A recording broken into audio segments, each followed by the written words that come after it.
we're going to be talking about concealment. I couldn't really do this discussion properly without my dad, Carl, good old Fummel Mitts here.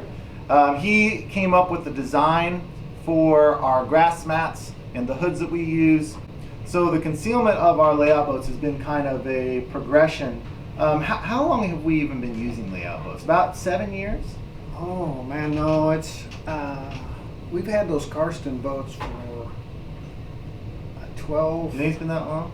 Yeah, 12, 15 years maybe. So we started using Karsten's puddlers, and we had just the typical grass mats that you can buy that come in sheets.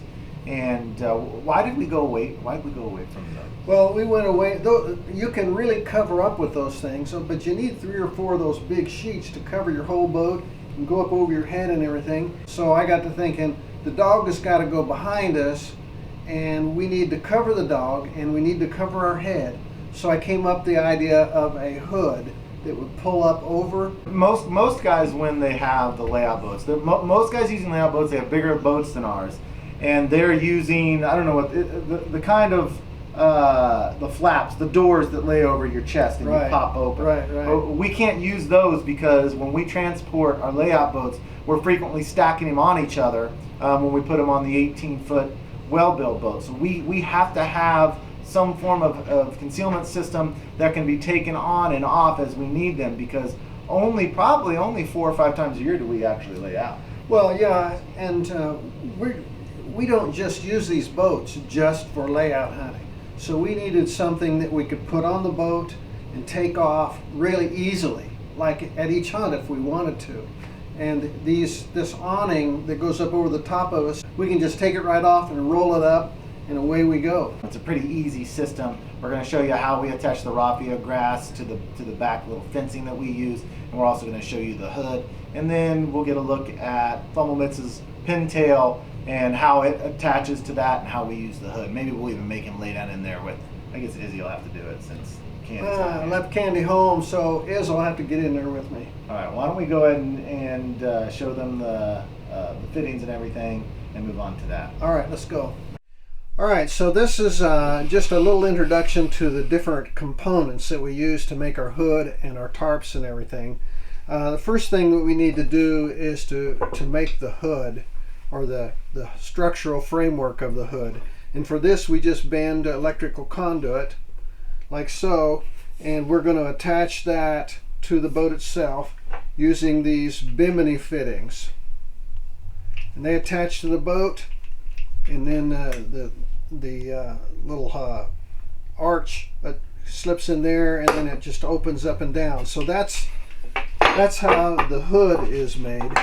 Then we'll make tarps to go with the hood, and the components of the tarps is we start with different colors of raffia grass, and we cut pieces of raffia grass out, and then we just little short segments, and then we zip tie them together so they hold together. Then we take our backing, and you can use different kinds of backing. We've used this, and we've used some other kinds. Just go to the hardware store, they've got it. And then we zip tie these little tufts to our backing with these little zip ties, or we can get some bigger zip ties. And then we just totally cover our tarp. You have to cut this backing to the size that you want, and don't go too small, because what happens is it kind of wants to all fall into the boat, and then the sides of your boat is exposed. So don't cut this backing too small. So that's just the basic components. All right, so here's the pintail boat that I use, and this is the tarps that we take. Pull up. Back. You ready to lay out?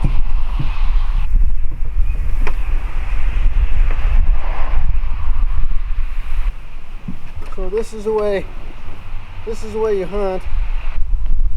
So you're in here, you're ready to get up like this. Well, I hope that you guys enjoyed a little look into how we conceal the layouts and how it works for us. If you have any suggestions or comments, things that you think that we can improve on, different systems that you like to use, add them in the comments below. But we're going to keep struggling to find more content. I got old Danny Boy coming over. He's going to talk about his ghillie suits next, which is been a challenge. I'm looking forward to seeing Dan in his ghillie suit after his first attempt with a gunny sack. It wasn't so. Dan thinks that the ghillie suit that he can sit out, basically just stand out and do jumping jacks in the open and shoot ducks. Maybe he can. I'm still wondering how he fell down and got his boots full of water.